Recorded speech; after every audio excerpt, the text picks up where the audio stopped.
देवळी शहरात गाजत असलेले वाहतूक पोलिसाचे अवैध वसुली प्रकरण थांबायचं नाव घेत नाही, तर लोकांकडून त्याच्या नवीन व अवैध वसुलीची प्रकरणे बाहेर येत आहे। या वाहतूक पोलिसांमुळे देवळीचे सीटर ऑटो चालक त्रस्त झाले आहेत। त्यांच्याकडून मोठ्या प्रमाणात हा वाहतूक पोलीस साप्ताहिक व महिन्याप्रमाणे अवैध वसुली करतो। आपले नाव गुप्त ठेवण्याच्या अटीवर अनेक ऑटो चालकांनी त्याचे अवैध वसुलीचे प्रकरण प्रसार माध्यमांच्या प्रतिनिधींशी बोलून दाखवले आहे।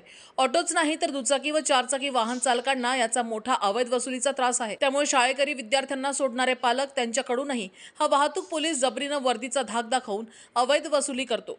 हा वाहतूक पोलीस यशोदा नदीच्या पुलाजवळ व दिघीच्या उड्डाणपुलाखाली तसेच पेट्रोल पंपच्या उड्डाणपुलाखाली हा वाहतूक पोलीस ठिय्या मांडून सर्वच प्रकारच्या वाहनांना थांबवून त्यांच्याकडून अवैध वसुली करतो असा धक्कादायक खुलासा प्रत्यक्षदर्शीने केला आहे। हा वाहतूक पोलीस वर्दीतला नेम प्लेट न लावता संध्याकाळी अवैध दारू विक्रेत्यांकडून सुद्धा वसुली करतो। त्याच्या या खुल्याम अवैध वसुलीला देवळी पुलगाव उपविभागीय अधिकारी चौकशी करून कारवाई करणार का, असा सवाल आता देवळीकर नागरिक विचारत आहेत। असा भ्रष्ट अवैध वसुली करणाऱ्या वाहतूक पोलिसांवर कायदेशीर कठोर कारवाई झालीच पाहिजे अशी मागणी समाजाच्या प्रत्येक स्तरातून होत आहे। साहसिक न्यूज करिता सागर झोरे, देवळी। माझं नाव हेमंत भारत खामनकर, राहणार मांडवी जवरला, तालुका किनवट, जिल्हा नांदेड। तुम्ही मी तिथून मी माल वाहतूक चालवतो। तिथून मी कास्तकाराचा माल घेऊन देवळीला आलो। तर मार्केटमधून निघल्याच्या नंतर जय बजरंग जिनिंग मध्ये चाललो होतो।